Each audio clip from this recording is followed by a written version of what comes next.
la pupila asombrada que descubre cómo apunta. Soy todo lo que se junta para vivir y soñar.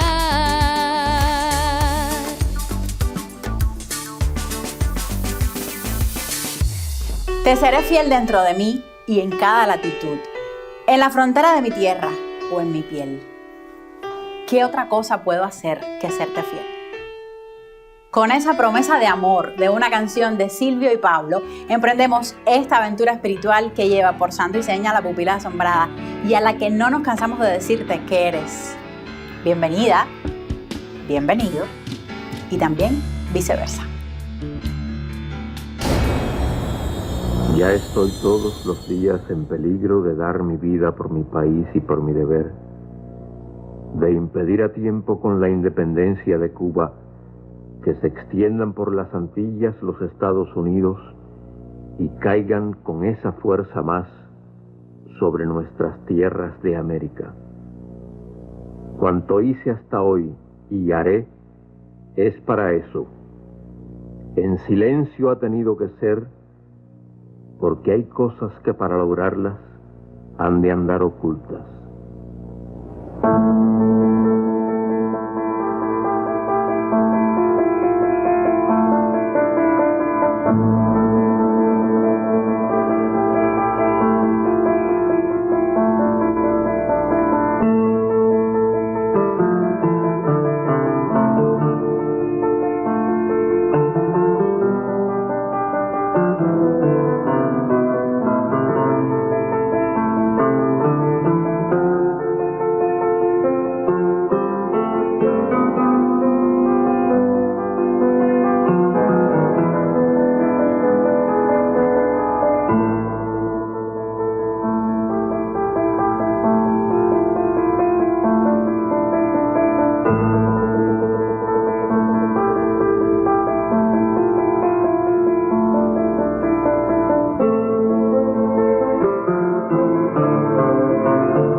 Siempre fría en estas costas.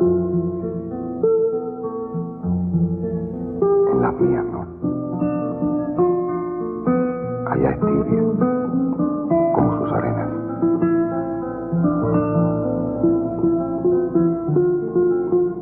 Parece mentira,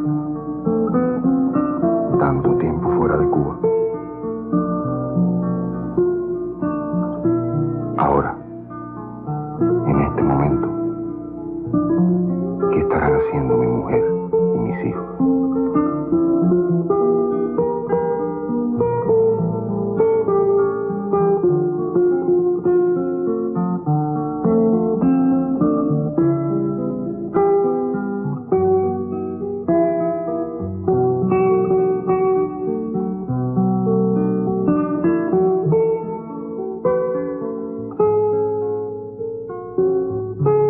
¿Cuándo podré estar allá, junto a ellos?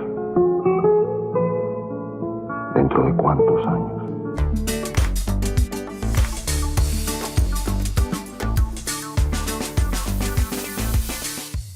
Estas imágenes que veíamos, esta secuencia, se corresponde con un serial que los que más años tienen vividos en nuestro país recordarán. Se estrenó hace 40 años. Se llamó En silencio ha tenido que ser. En su primera temporada tuvo 12 capítulos y realmente fue un éxito y forma parte de ese patrimonio audiovisual del que podemos enorgullecernos los cubanos. Estamos acostumbrados a ese texto de cualquier semejanza con la realidad es pura coincidencia, pero aquí eso no se aplica. Fabián Escalante, para desentrañar encrucijada, y me dice si estoy en lo cierto o no. Muchas gracias, Karen. Buenas noches a ti y a todo el pueblo cubano. Mira, este serial se concibió en 1978, a finales de 1978, teniendo en cuenta que en el año 79 se conmemoraba el 20 aniversario de los servicios de seguridad. Y queríamos hacer un homenaje a los hombres, a las mujeres que habían participado en esos 20 años iniciales de combate contra el enemigo, contra Estados Unidos, contra las agencias subversivas y terroristas del imperio norteamericano. Héroes y heroínas muchas veces anónimos, o siempre, casi siempre anónimos. Casi siempre. Y esta también era un modo de ponerlos en primer plano. Casi siempre es anónimo. Y queríamos que el hilo conductor de este serial no fueran las historias ya muy manejadas de los espías y de los policías y de los infiltrados. Queríamos buscar una perspectiva nueva. Y esa perspectiva fue la historia de la revolución. Fíjate que este serial comienza antes del triunfo de la revolución. El personaje principal, que es David, comienza a contar su historia desde el proceso de la lucha política y de la lucha contra la dictadura de Fulgencio Batista. Y a partir de ese momento, él y sus compañeros, Reinier, interpretado por Mario Balmaceda, y el otro actor, van a contar cada uno sus antecedentes revolucionarios, que los van a convertir a los tres en una especie de unidad revolucionaria. Y a partir de eso, pues se van a integrar en los servicios de seguridad y van a comenzar el trabajo de enfrentamiento a la actividad subversiva de Estados Unidos. Usted mencionaba a Balmaceda y ¿quiénes son los actores que en ese momento empiezan a encarnar estos personajes que también conectaban con la realidad? ¿Quiénes están ahí? Bueno, hay que empezar por decir que este serial y los otros los dirigió Jesús Cabrera. Es decir, Jesús, un gran maestro de la televisión cubana. Y aquí se van a encontrar, yo pienso que los mejores actores y actrices de la época, de la televisión, del cine y del teatro cubano. Es decir, ahí estaba Mario Balmaceda, estaba René de la Cruz, estaba Enrique Almirante, estaba Enrique Santiesteban, estaba Porto también, que estuvo después en otros seriales nuestros. Es decir, van a trabajar, bueno, estaba Reinaldo Miravalle, un gran actor, estaba, yo creo que Consuelito Vidal, me voy acordando, estamos rememorando 40 años. Es decir, estaban yo creo que los mejores actores y actrices de la televisión y del cine cubano, que van a adoptar una posición de trabajar con un esfuerzo y con una eficiencia tremenda. Te cuento una anécdota. Un día estoy yo en la oficina mía, en Villa Marista, y me dicen que Enrique Santiesteban quería verme, que estaba ahí. Bueno, yo salí sorprendido, ¿no? Pensando que había algún problema, que le había pasado algo. Lo paso a la oficina ahí, lo siento, le doy café Y le digo, sí, ¿qué sucede? Entonces se me queda mirando y me dice, Fabián, yo pienso que ustedes me van a dar un papel en este serial. Porque ustedes no pueden hacer este serial sin que no me pueden dejar fuera. No me pueden dejar fuera. Fíjate, esta es una anécdota de las muchas que pasaron. ¿Se trabajaba, Fabián, digamos, separado de la salida al aire? ¿Era cómodo o había una dinámica? ¿Cómo? Ayúdenos a conocer. En lo absoluto. Primero los guionistas, Abelardo Vidal y Nilda Rodríguez, extraordinarios. Empezaron a escribir prácticamente en enero de 1979. Pero bueno, era escribir un guión de un libreto, de un capítulo que había que discutirlo. Es decir, nosotros teníamos un grupo de discusión donde participaban ellos, participaban los actores y participábamos nosotros. Y muchas veces se hacían enmiendas, se quitaban cosas, se ponían otras que no estaban, etc. Es decir, prácticamente los primeros capítulos empezaron a filmarse a final o a principios de febrero. Y estamos hablando de un serial que va a salir el 26 de marzo. Es decir, no había ninguna comodidad. Ya el primer serial, o el primer capítulo, perdón, salió con alguna holgura, quizás con una semana o con 2 semanas de ventaja. Pero ya después del tercero o el cuarto, estábamos editando el capítulo que iba a salir ese sábado, en la semana esa. Contra el aire, absolutamente. Contra el aire. Es decir, pero fue un trabajo donde el sacrificio estuvo a la orden del día. Ahí no se miraba horas, comíamos cuando podíamos y logramos crear entre todos nosotros, actores, actrices, el equipo de realización y todos los demás que participábamos en aquello, creamos un clima realmente extraordinario, que creo que fue la razón fundamental por lo cual se dio esa importante obra televisiva.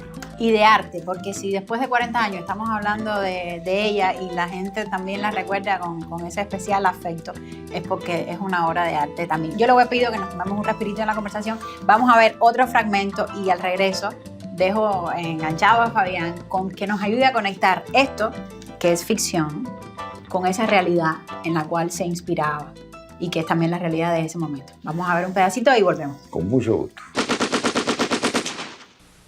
Los invitados que usted esperaba han llegado. Por favor, por aquí. El coronel Stevens, mi sobrino Fernando. Mucho gusto. Mr. Carlos Domínguez.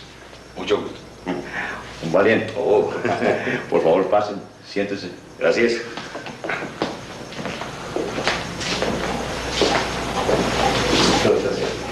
¿Recuerdas? Nadie debe molestarnos. Cosa. Claro.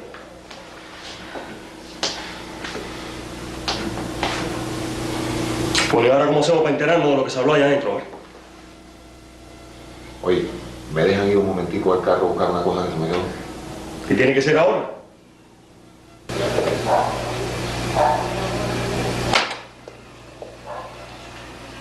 Hay una fiesta esperando por nosotros. Ello nos obliga a ir directamente a los asuntos que aquí nos reúnen. La situación en Cuba es realmente seria. Incluso más de lo que ustedes se pueden imaginar. ¿Y eso qué cosa? Ese Fred Stevens, el coronel Fred Stevens.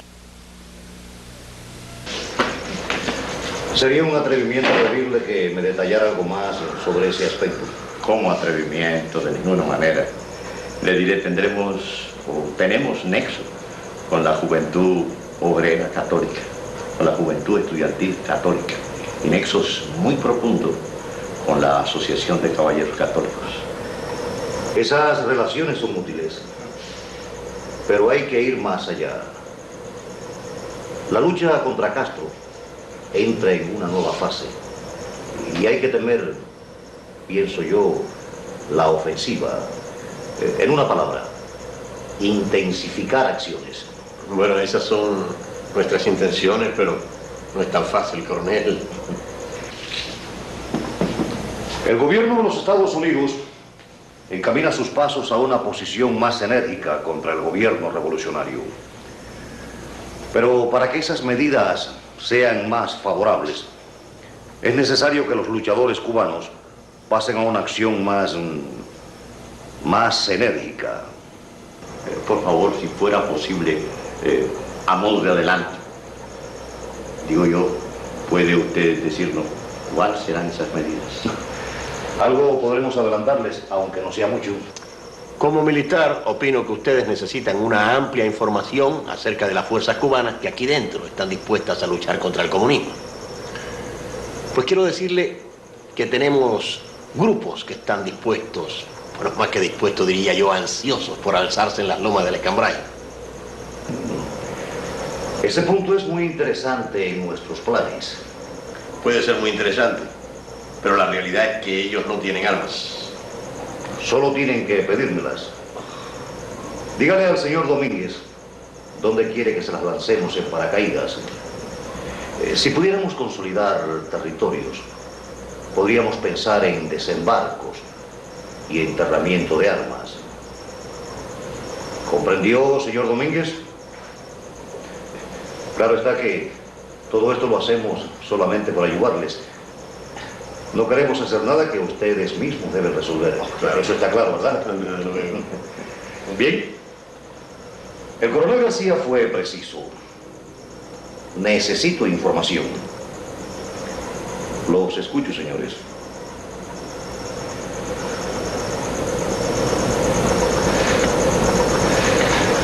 Nuestros analistas entienden que ustedes solos no pueden derrocar al gobierno de Castro. ¿Coinciden ustedes con ese criterio? Sí, cómo no. Claro, nos falta fuerza, energía, decisión. Domínguez, informe usted de nuestros planes inmediatos. Seré breve y concreto. Hay 3 maneras de ahogar al régimen de Castro. Una, el bloqueo económico y diplomático. La otra, la supresión de la cuota azucarera en el mercado norteamericano. Y por último, la suspensión de la venta de petróleo a Cuba. Con eso no habría problema. Sería suficiente. Y si eso no fuera suficiente, y esto que voy a informarles es top secret, secreto de Estado, se está organizando un ejército de patriotas cubanos. Ello sería decisivo. Siento mucho no poderles decir más por el momento, señores. Bien. Solo me resta decir entonces que, a nombre de Cuba, envíele usted un mensaje a su presidente, que los cubanos les estamos muy agradecidos por lo que han hecho ahora y siempre por Cuba. Muchas gracias. A este lo van a matar el día menos pensado. Acuérdense lo que les digo. Pedirle que se cuide no tiene sentido. Ahora piense un momento nada más, que todo el trabajo puede echarse a perder si lo hubieran descubierto. ¿Pero por qué no pidió autorización para hacer lo que hizo? Porque tenía miedo. ¿Pero miedo a qué? A que no me dieran la autorización. Premeditación y alevosía. Sí, nocturnidad y ensañamiento. No estamos jugando. Dame la cinta.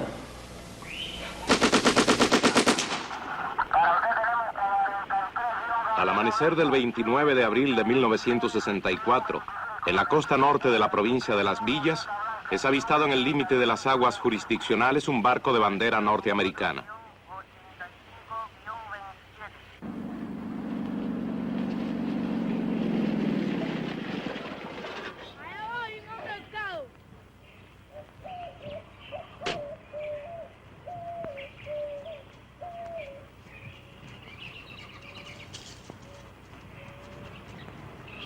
Esa misma mañana, en un lugar próximo a la carretera de Trinidad a Topes de Collantes, en el Escambray, es hallado el cadáver del administrador de la finca Maicinicú, Alberto Delgado y Delgado. El hombre llena una copa ancha, aunque no cabe el peso de su extraña gracia, y brinda por la muerte de su abril. Después se sube a un sitio inexpugnable y canta un canto que suena agradable, mientras por dentro vuelve a maldecir. El hombre niega de su rica tierra, es su propio enemigo en esta nueva guerra. El hombre vio su rostro sucumbir. que se abra bien la casa de la historia, que se revise el trono de la gloria, porque un hombre sin rostro va a morir.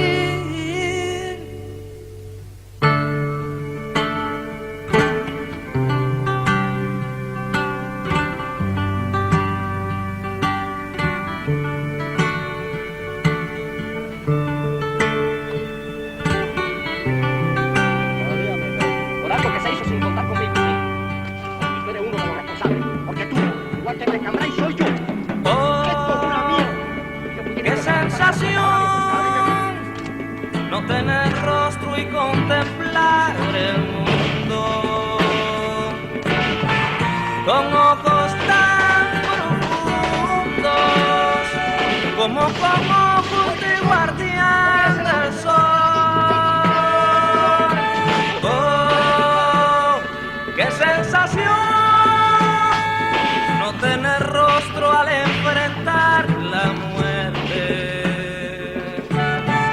Correr la doble suerte de rastreadores y de perseguidos, teniendo tanto de estrella escondido. ¿Cuánto millón de rostros no tendrá el que nos regaló la claridad?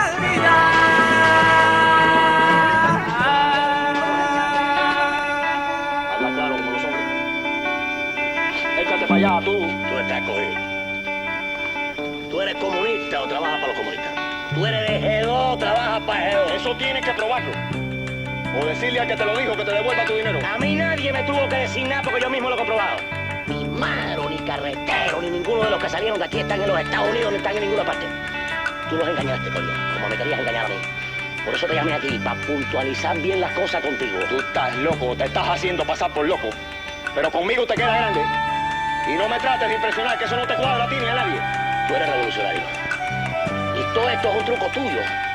O de Sánchez ese, que nadie sabe quién coño es, si existe o si no existe. Pero tú me lo vas a decir todo clarito, clarito, antes que te la arranques, porque te la voy a arrancar. No hables más mierda. Aquí todo el mundo yo arranco. Y bien claro que soy yo. Yo no soy yo.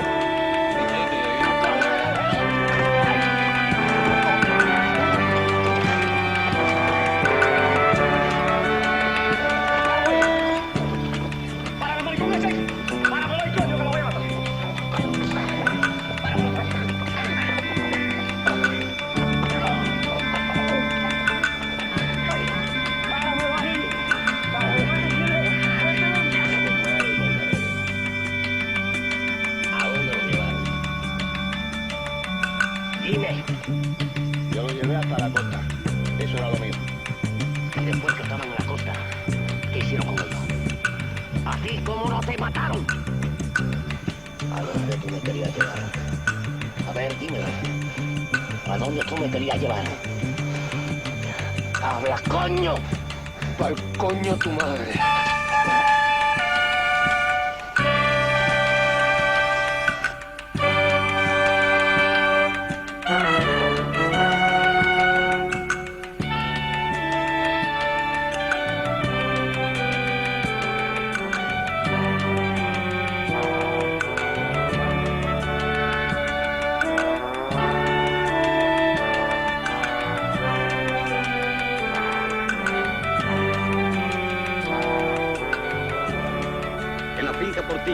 Barrio Condado. En febrero de 1963, su banda tiroteó el ómnibus de los trabajadores de la papelera Pulpa Cuba en un punto de la carretera Trinidad Santi Spíritus con un saldo de 7 obreros heridos. Posteriormente, su banda disparó también sobre un ómnibus del Central Feneta, hiriendo a 3 obreros y asesinando a otro nombrado Alberto Águila Chaviano. En el camino de la Pastora, dio muerte a Octavio Quesada, trabajador de la granja Piti Fajardo. Cheito León participó con Julio Emilio Carretero en los crímenes e incendios cometidos en el poblado de Polo Viejo.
Fabián, decíamos que esto tiene una conexión con la realidad. ¿Qué contexto tienen esos años 70 que nos ayudan a argumentar lo que está pasando en Cuba y también en su contexto más inmediato, América Latina, el mundo en ese momento y las relaciones de Cuba, ¿por dónde andan? Mira, el año 70, como lo fueron los 60, a su manera, fue un año muy difícil para Cuba. Es decir, la escalada de Estados Unidos, bueno, había llegado Richard Nixon a la presidencia de Estados Unidos, te podrás imaginar, y después Gerald Ford. Es decir, la escalada de agresión fue tremenda. Los principales grupos contrarrevolucionarios que operan en la Florida van a ir en el 73, después del golpe de Estado a Salvador Allende, a Chile, a brindarse como ejecutores de la Operación Cóndor.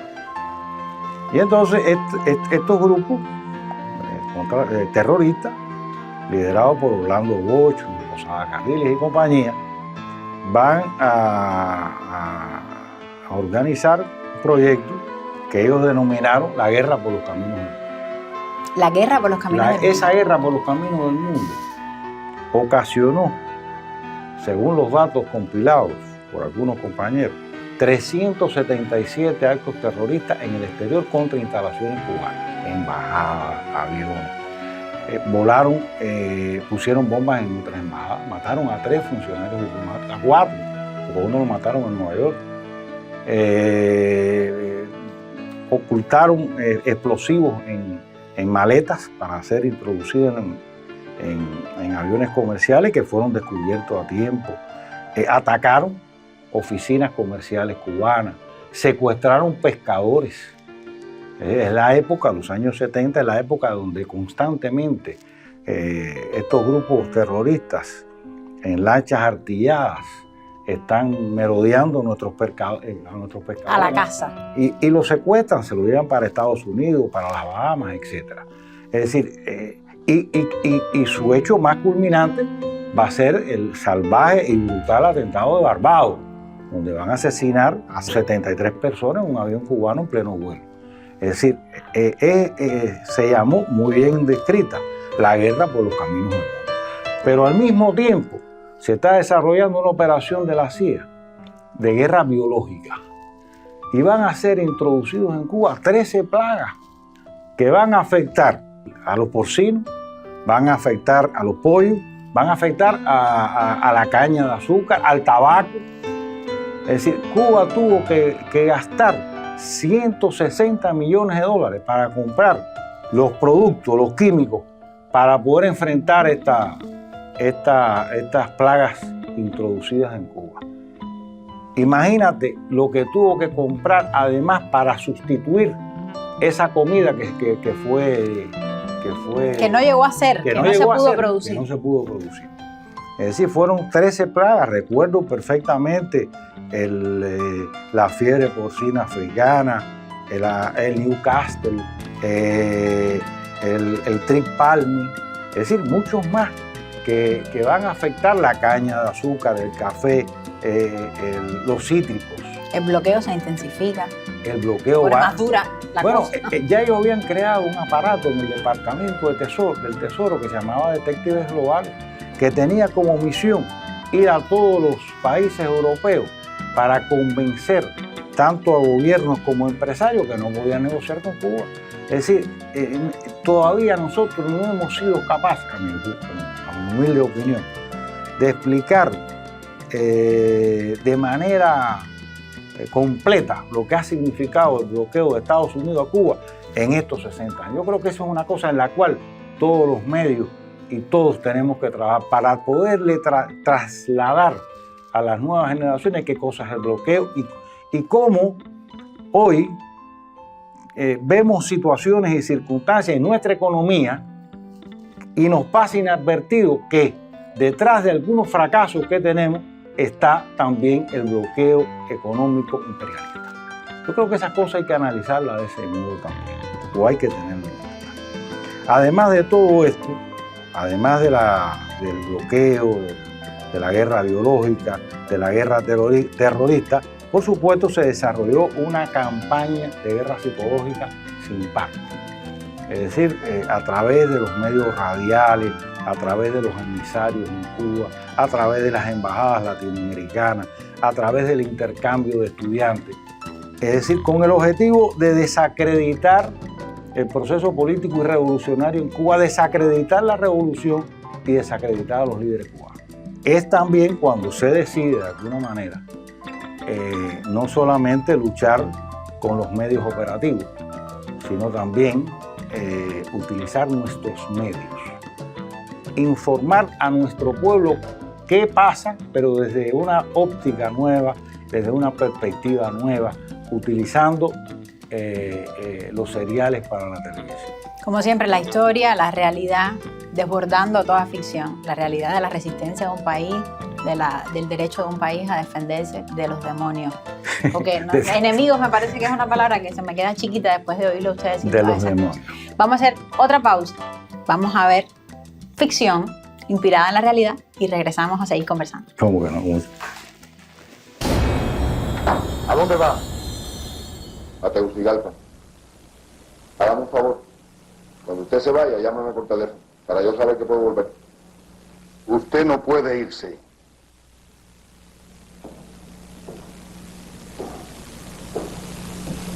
En este mismo lugar yo le dije a usted que no era quien ni para decirme ni para ordenarme nada. Son instrucciones de Weston. Weston. Yo tengo un solo jefe, que está en Langley y que se llama Benson. Que lo pase bien.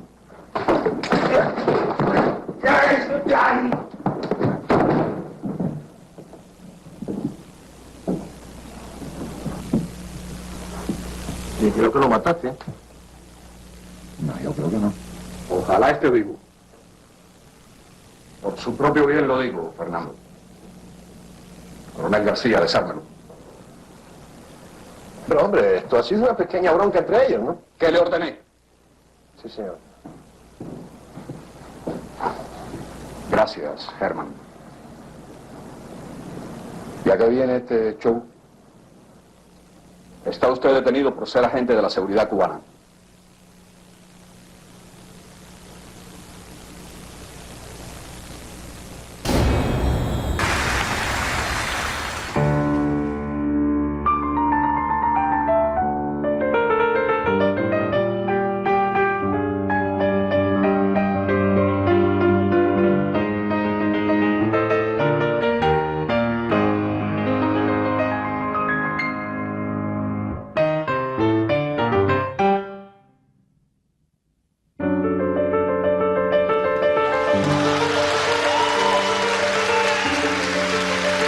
Que firme tu esperanza, que serena confianza en la historia, mujer. Cuando fuiste llamada para un combate tan cruel, y renunciaste a tu ser y te olvidaste de ti para empezar a vivir, para empezar a vivir. Podemos cantarla.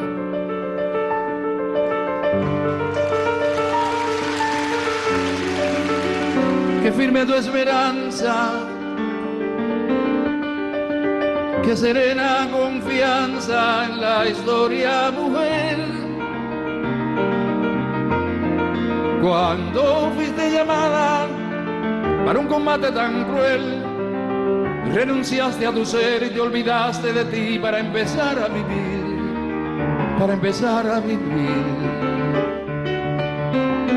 Tú que has sabido crecer y dar cada día tu fe, tu constancia y valor,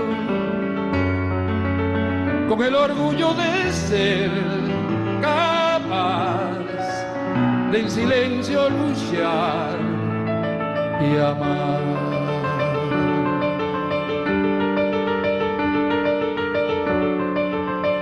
Tu historia no termina, tu nombre se confunde en la historia, mujer. Tu verdadero rostro y tu sonrisa más fiel, la que no puedes mostrar, el pueblo la ha de guardar hasta que puedas volver. hasta que puedas volver. La la la la la la la la la la la la la la la la la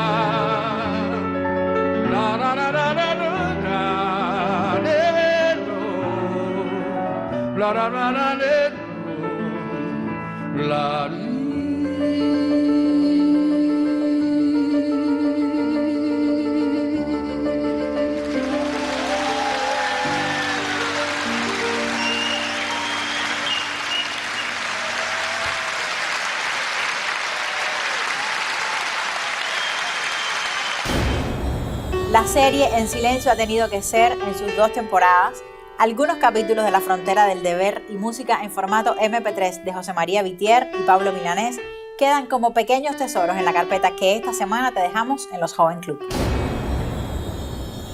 Fue tanto el éxito de esa primera temporada que tuvieron que hacer esta, la segunda. Sí, la segunda... ¿En qué año, Fabián? 81, a principios de los 80. 80, 81. Sí. No te puedo decir porque en el medio está Julito Pescador, que no puedo ubicarme si fue antes o después. Pero esta segunda parte de En Silencio va a estar relacionada con el triunfo de la Revolución Popular Sandinista en Nicaragua y la agresión de Estados Unidos en Nicaragua. Es decir, aquí el personaje principal, que es David, un veterano de Brasil, va a participar dentro del mecanismo de agresión que Estados Unidos monta en Honduras. Es decir, te recuerdo que lo montó, porque ellos siempre escogen lugares de lo más confortable para poner sus puestos de mando. En este caso fue en el Honduras Maya, que era de donde dirigían toda la operación. Y ahí se va a desarrollar, es decir, esta actividad que va a culminar con la salida ya definitiva de David de toda la infiltración que había hecho durante varios años, y va a regresar a Cuba precisamente el 6 de junio de 1981, y las últimas imágenes son las de él con su familia participando en el acto que se dio ese día por el 20 aniversario del Ministerio del Interior. En este momento, ¿cómo se cocina esto? ¿Qué otros intelectuales se involucran en todo este proceso que usted me comentaba? No solo se quedó en el audiovisual, fue más allá a otros espacios también de la vida cultural del país. Bueno, por ejemplo, Vicente y Raquel Revuelta, José María Vitier, por supuesto Sergio y todos los actores que ya vimos que trabajan en este serial y en los seriales que van a seguir posteriormente. Silvio Rodríguez y Pablo Milanés, Vicente Feliú, es decir, un grupo de importantísimos intelectuales y artistas cubanos que van a participar. ¿Y qué se piensa? ¿Y qué se discute? ¿Y qué se habla en aquella que fueron varias reuniones que dimos en el FOXA? Bueno, ¿cómo enfrentar la ofensiva imperialista? Es decir, esa gran guerra simbólica también y simbólica. No, estábamos buscando la forma, porque al enemigo tú tienes que enfrentarlo en el terreno en el que él te va a dar la batalla. Y si él te está dando la batalla por medio de la guerra psicológica, tratando de desacreditar la revolución, a tus dirigentes a la hora de la revolución, tú tienes que aceptar ese reto. Y tú tienes que también enfrentarte y crear obras de tal naturaleza que lleven a la conciencia popular qué es la revolución y cómo la revolución se ha defendido y se está defendiendo. Y eso fue un poco lo que se habló allí, de ahí salieron numerosísimas ideas. Por ejemplo, me recuerdo que los trovadores apadrinaron las recogidas de los muchachos de los PRE los domingos, aquí en los principales puntos de recogida de La Habana. Iban ahí y hacían cantatas. Y recarga. Y después se organizaron bailables también. Se hizo una obra de teatro, el escache o el tiro con la culata, que lo hizo el grupo Bertolt Brecht, que fue, a mi juicio, una extraordinaria obra sobre el tema de la Embajada de Perú y lo que aquello representó. Es decir, se van a hacer numerosas cosas, se hicieron historietas para los menos adultos, se hicieron postalitas, es decir, fue como me dijo Vicente Feliu hace 3 o 4 días, una ofensiva cultural. El proyecto aquel fue un gran proyecto de ofensiva cultural para enfrentar al enemigo que estaba tratando, como siempre ha tratado, de erosionar las bases de la revolución, de confundir, de engañar, de enlobar. ¿Cómo se llama? La revolución, la historia revolucionaria, la ejecutoria revolucionaria.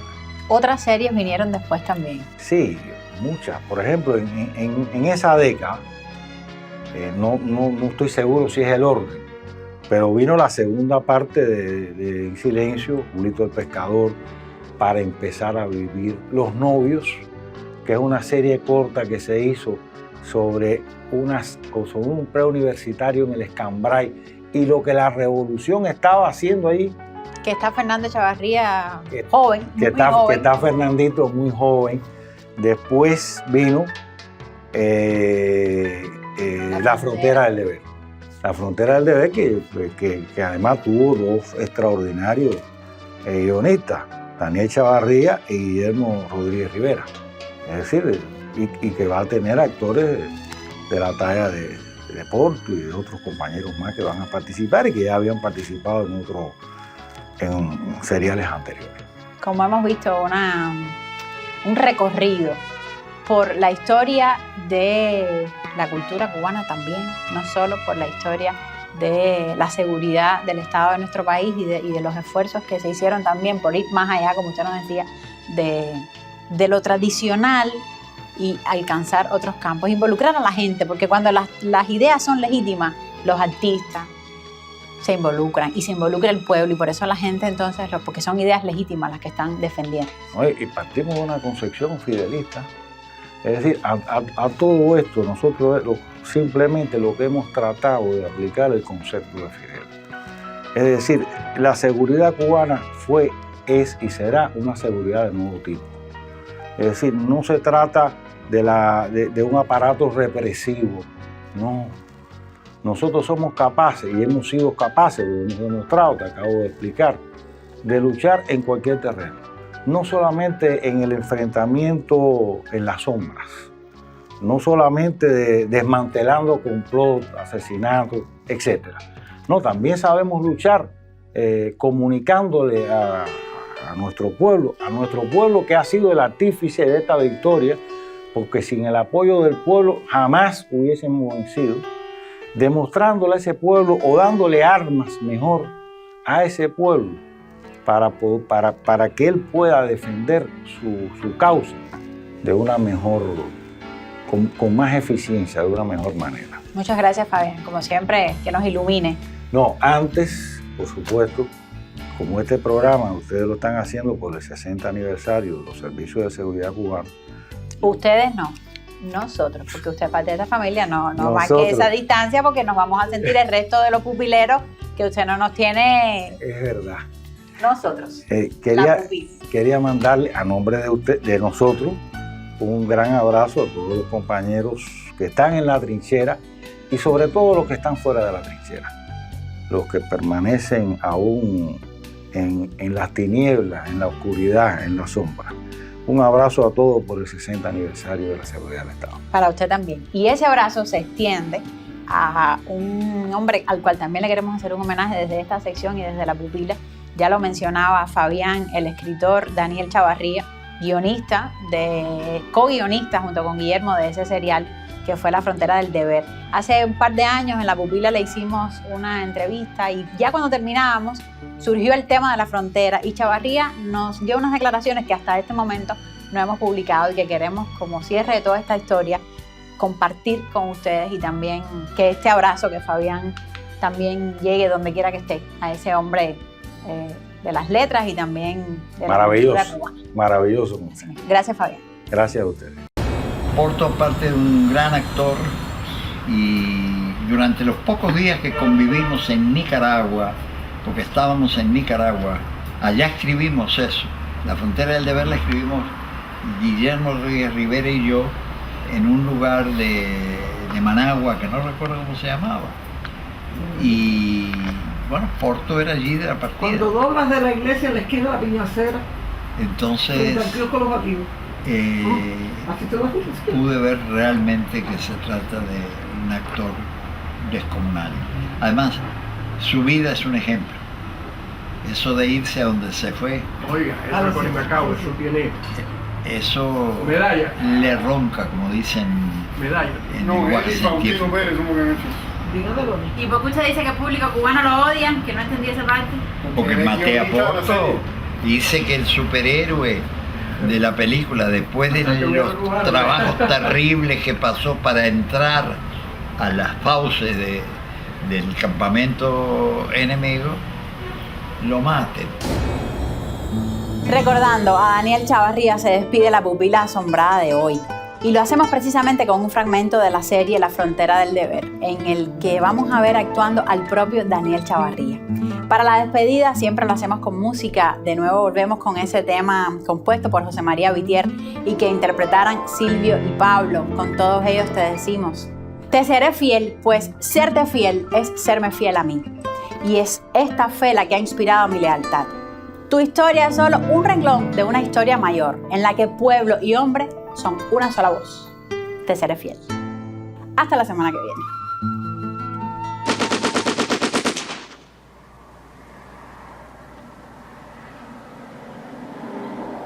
Va a tener que acompañarme, señor. Con su permiso, mi capitán. ¿Qué pasó? Mire esto, mi capitán.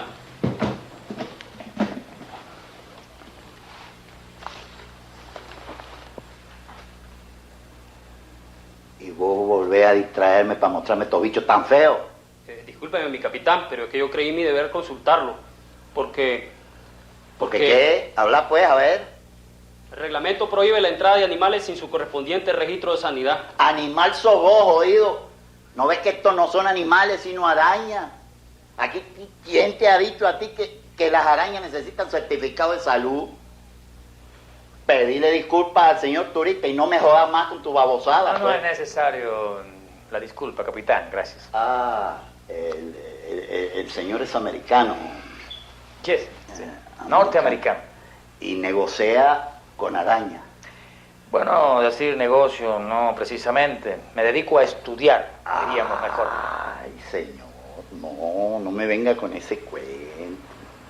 Nosotros los queremos mucho a ustedes, pero sabemos que los Estados Unidos, todo el mundo rebusca dolaritos con arañas, ratones, cucarachas, cocodrilos, leones, panteras.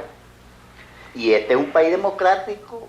Venga y busque pues las arañas hondureñas y llévese todas las que usted quiera. Este es un país democrático, de libre empresa. Bienvenido pues a Honduras. Thank you, capitán. Y vos, llevas un mes aquí y no acabas de aprender. Busca oro, cocaína. Que aquí nadie contrabandea arañas peludas.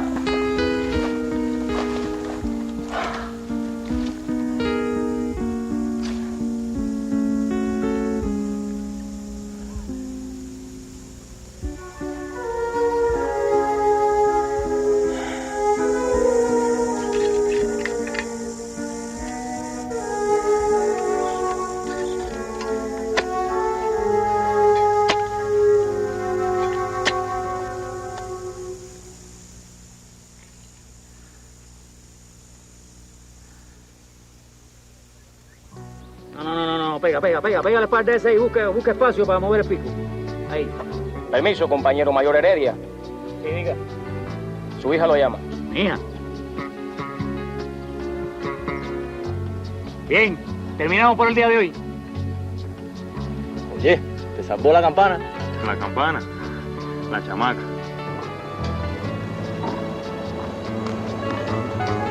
Muy bien, ganó usted, compañera. ¿Qué? Mira cómo te demoraste. ¿Sí? ¿Hace mucho que llegaste? Mamá me dijo que hace una hora. Ah. Mami, ¿cómo estás? Bien. ¿Tú sabes lo que... los muchachos tienen evaluación el lunes. Y entonces pues me quedé a repasarle un poco y me cogió esta hora. Sí, como siempre. No, como siempre no, compañerito. Yo le prometo solemnemente que este fin de semana se lo dedico completo a la hija más linda que hay en toda Cuba.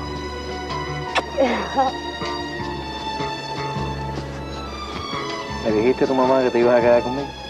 Sí, hasta mañana. Como habíamos quedado, ¿no? Perfecto. Así que ahora vamos para la casa, me doy un buen baño. Oye, falta que te hace. Que yo hasta he notado por lo recogemos a Nidia y a lo nuestro. A comer y al cine. ¿Cómo que a comer y al cine? Sí, a comer y al cine. ¿En eso habíamos quedado? Sí, sí. Ah, bueno, a comer y al cine entonces. Pero antes quisiera que usted me diera una pequeña información que me tiene muy preocupado a tu novio. ¿Qué? ¿Cómo salió en la prueba de literatura?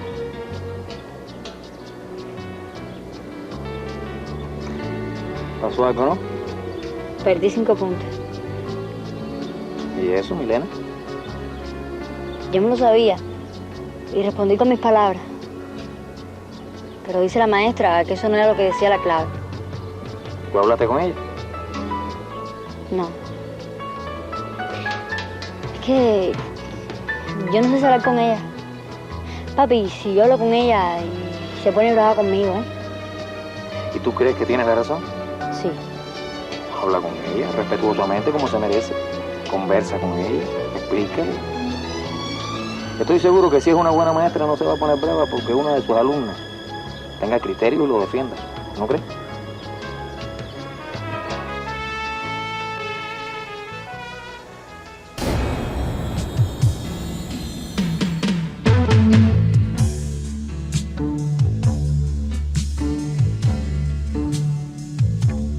Te seré fiel, pues serte fiel es serme fiel a mí. Y es esta fe la que ha inspirado mi lealtad.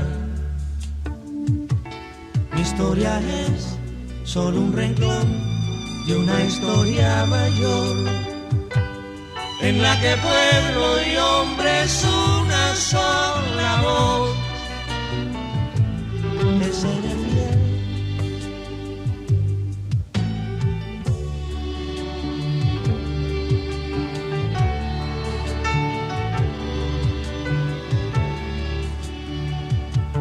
Te seré fiel en el lugar en que peligres tú. Te seré fiel con mi valor y mi virtud. Te seré fiel dentro de mí y en cada latitud, en la frontera de mi tierra o de mi piel. ¿Qué menos puedo hacer que serte fiel?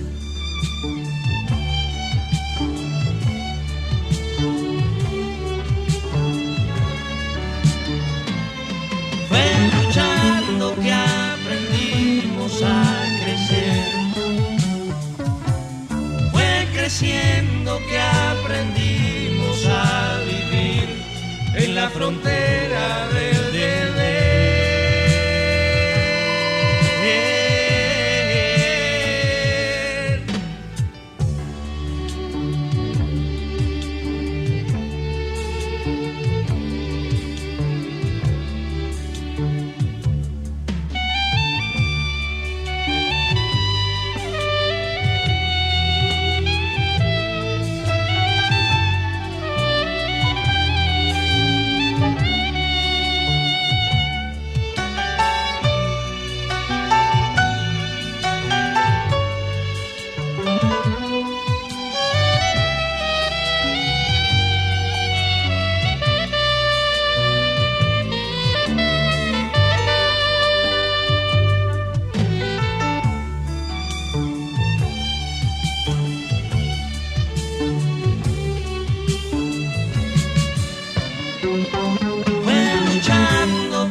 Creciendo que aprendimos a vivir en la frontera del deber.